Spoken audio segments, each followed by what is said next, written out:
Episode number 3409. Title: Sonal is back.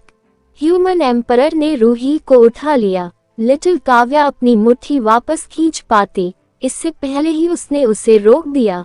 Human emperor ने दूसरा हाथ घुमाया, जिससे एक धूसर और काली ब्रह्मांडीय शक्ति लिटिल काव्या पर टूट पड़ी। उसने लिटिल काव्या के शरीर को उड़ा दिया। तुम बेशर्म हो। कबीर, मदान और बाकी सभी लोग हैरान और गुस्से में थे। गॉड केओस पार्टी के कई डरावने जीव भी इसे देखकर बुरे लग रहे थे। उन्होंने पहले भी ऐसा किया था, लेकिन वह गॉड केओस पार्टी का लीडर था। दुनिया के बाकी सभी लोगों के सामने उसे ऐसा करते देखना बहुत ही भद्दा लग रहा था। ह्यूमन एम्परर ने रूही के हाथ पकड़ लिए। काली और धूसर रोशनी निकल, मानो कई रहस्यमयी मंत्रों ने एक जंजीर बना दी हो जिसने रूही के शरीर को जकड़ लिया हो। लिटिल काव्या जमीन से उछल पड़ी। वह ह्यूमन एम्परर पर फिर से हमला करना चाहती थी, इससे पहले कि वह कुछ कर पाती। ह्यूमन एम्परर बोला, इस समय उसकी जिंदगी मेरे साथ जुड़ी हुई है। अगर मुझे चोट लगी तो उसे भी तकलीफ होगी। अगर तुम्हें मेरे साथ उसके मरने का डर नहीं है तो मैं तुम्हें उसे नुकसान पहुंचाने की कोशिश करने की चुनौती देता हूँ। तुम घटिया आदमी। लिटिल काव्या बहुत गुस्से में थी, लेकिन उसने असल में कुछ नहीं किया। बच्चे, ये बड़ों की दुनिया है। ये तुम्हारी सोच से भी ज्यादा गंदी है। ह्यूमन एम्परर का चेहरा नहीं बदला। उसने अपनी उंगलियों की पकड़ और मजबूत कर दी। इससे रूही पर डाला गया उसका जाल और जोर से उसे जकड़ने लगा। रूही का दम घुट रहा था। छोड़ दो मेरी माँ को। लिटिल काव्या गुस्से से लाल हो गई, लेकिन उसकी हिम्मत नहीं हुई कि वह आगे बढ़े। वह बहुत छोटी थी। उसका दिमाग अभी भी ह्यूमन एम्परर से लड़ने के लिए पर्याप्त परिपक्व नहीं था। हालांकि उसके पास एक शक्तिशाली शक्ति थी, वह ह्यूमन एम्परर जैसे व्यक्ति से नहीं लड़ सकती थी। ह्यूमन एम्परर ने उसकी बात अनसुनी कर दी। वह लिटिल फ्लावर की ओर मुड़ा और बोला, मैं 3 तक गिनूंगा। अपनी पवित्र आत्मा वापस ले लो, वरना मैं इसका अस्तित्व ही मिटा दूंगा। आत्मा और शरीर सब कुछ चला जाएगा। 1, 2, 3। ह्यूमन एम्परर रुका नहीं। उसने 3 तक गिनती की। उसके हाथ पूरी तरह बंद होने वाले थे। रुको, लिटिल फ्लावर चिल्लाया, लेकिन ह्यूमन एम्परर नहीं रुका। लिटिल फ्लावर इतना हैरान हुआ कि उसने अपनी पवित्र आत्मा की रक्षा हटा दी और पागलों की तरह चिल्लाया, ह्यूमन एम्परर, अगर तुमने उसे चोट पहुंचाने की हिम्मत की तो मैं तुम्हें मार डालूंगा। ह्यूमन एम्परर का शरीर आखिरकार रुक गया। उसने ठंडे स्वर में कहा, युवक, बकवास करने से तुम एक बेकार इंसान ही लगोगे। ऐसा कुछ मत कहो जो तुम्हारे बस में न हो।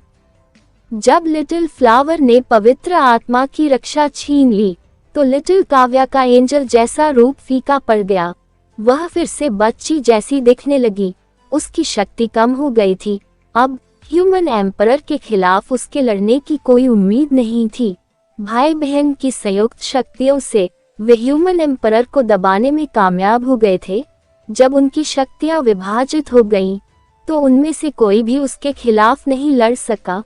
लिटिल फ्लावर अभी भी ह्यूमन एम्परर के खिलाफ थोड़ा बहुत लड़ने में सक्षम था, लेकिन उसकी पवित्र आत्मा की रक्षा शक्ति को अधिकतम करने के लिए किसी पर उसका इस्तेमाल करना जरूरी था। इसका अकेले इस्तेमाल करना बहुत प्रभावी नहीं था। ये ह्यूमन एम्परर के लिए कोई बड़ा खतरा नहीं था। लिटिल काव्या को उसके मूल रूप में लौटते देख ह्यूमन एम्परर उसे मारना चाहता था। ब्रह्मांड की शक्ति एक बार फिर उत्पन्न हुई और लिटिल काव्या पर भयंकर प्रहार किया। वह लिटिल काव्या से उत्पन्न खतरे को मिटाने के लिए उसे मारना चाहता था। उसका दिमाग बिल्कुल साफ था।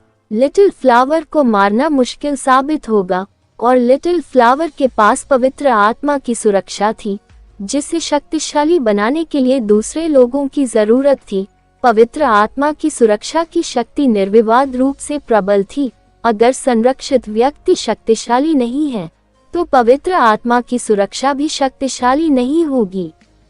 लिटिल काव्या और लिटिल फ्लावर का पवित्र आत्मा रक्षक सबसे डरावना था। उनमें से सिर्फ एक को हटाना था। अब उसने वीर के परिवार को बहुत नाराज कर दिया था। इससे कोई फर्क नहीं पड़ता था कि उसने रहेजा फैमिली की किसी बेटी को मार डाला। ब्रह्मांड के लीडर की तुलना में किसी उत्तराधिकारी को मारना व्यवहारिक रूप से कुछ भी नहीं था। ह्यूमन एम्परर ब्लड पल्स मंत्र का अभ्यास करता था। उसने हर पीढ़ी के ब्लड लेजेंड के सदस्यों की ब्लड पल्स को आत्मसात कर लिया था। इसी तरह वह अपने रक्त को शुद्ध कर पाता था। उसे आज जो व्यक्ति बना दिया गया था, उसके लिए न जाने कितने सदस्यों की बलि दी गई थी। वह किसी ऐसे कोमल व्यक्ति जैसा नहीं था जो निर्णय लेने में असमर्थ हो। लिटिल काव्या। लिटिल फ्लावर ने ह्यूमन एम्परर का जानलेवा रूप देखा और लिटिल काव्या को शक्ति से रोकने के लिए अपनी जगह बदल ली। उसने ह्यूमन एम्परर की आने वाली ब्रह्मांडीय शक्ति पर मुक्का मारने के लिए अपनी पवित्र आत्मा की शक्ति का विस्फोट किया। दो शक्तियों को टकराते देख ह्यूमन एम्परर ने रूही को आगे कर दिया। इस बार ह्यूमन एम्परर वही गलती नहीं करने वाला था। उसने रूही को आगे तो कर दिया, लेकिन लिटिल फ्लावर की शक्ति को रूही को छूने नहीं दिया। उसकी शक्ति रूही के शरीर को उड़ा देने वाली थी। यदि तुम चाहते हो कि वह जीवित रहे, तो मेरे साथ ईमानदार रहो, ह्यूमन एम्परर ने ठंडे स्वर में कहा। लिटिल फ्लावर को अपनी शक्ति त्यागनी पड़ी, वरना उसका मुक्का रूही के शरीर को ह्यूमन एम्परर तक पहुंचने से पहले ही उड़ा देता। लिटिल फ्लावर ने अपनी शक्ति वापस ले ली। ह्यूमन एम्परर की ब्रह्मांडीय शक्ति ने लिटिल फ्लावर पर वार किया और उसे उड़ा दिया। हालांकि उसके साथ पवित्र आत्मा की रक्षा शक्ति थी, जिसका मतलब था कि लिटिल फ्लावर मारा नहीं जाएगा। लेकिन लिटिल फ्लावर के जाते ही लिटिल काव्या की प्रोटेक्शन खुल गई, जिसके बाद ह्यूमन एम्परर ने बिना किसी हिचकिचाहट के इस मौके का फायदा उठाया और एक उंगली निकाली। उसने लिटिल काव्या के माथे पर इशारा किया और उसकी आत्मा को तोड़ने की इच्छा जताई। लिटिल काव्या। रूही और लिटिल फ्लावर को बुरा लगा। वे अपने शरीर का इस्तेमाल करके लिटिल काव्या पर पड़ने वाले प्रहार को रोकना चाहते थे। रूही हिल नहीं पा रही थी। लिटिल फ्लावर वापस टेलीपोर्ट करना चाहता था, लेकिन बहुत देर हो चुकी थी।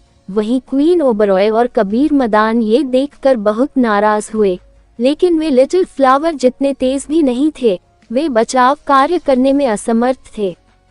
जब लिटिल काव्या के शरीर पर ह्यूमन एम्परर की ब्रह्मांडीय शक्तियों द्वारा मुक्का मारे जाने की खबर सुनकर सभी स्तब्ध थे। तभी अचानक एक चमक हुई। लिटिल काव्या के सामने एक छोटा सा शरीर प्रकट हुआ। वह सुनहरी रोशनी लेकर आया था। ह्यूमन एम्परर की ब्रह्मांडीय शक्ति उस चमकदार सुनहरी रोशनी के सामने नहीं टिक सकी।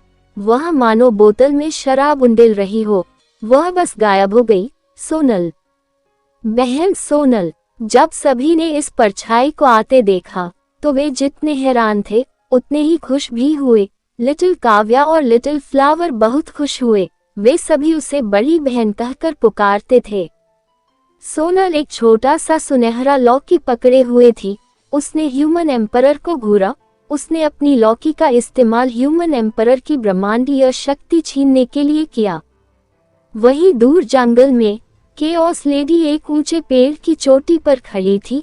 उसने सोनल की तरफ देखा और उलझन में लग रही थी। सोनल अभी तक सुपर गॉड जीन सीड के साथ जुड़ने में कामयाब नहीं हुई थी, इसलिए अब ह्यूमन एम्परर से लड़ने की कोशिश करना उसके लिए बहुत जोखिम भरा था। वह ऐसा नहीं चाहती थी, लेकिन सोनल अपनी इच्छा से वहां गई थी और वह उसे रोकने में असमर्थ थी। ह्यूमन एम्परर के स्पेस गार्डन में प्रकट होने से वह थोड़ी उलझन में थी। उसने अपना सारा समय अलायंस में बिताया था, इसलिए उसे ह्यूमन एम्परर द्वारा एंडरसन सैनी के भस्म होने के बारे में पता नहीं चला था।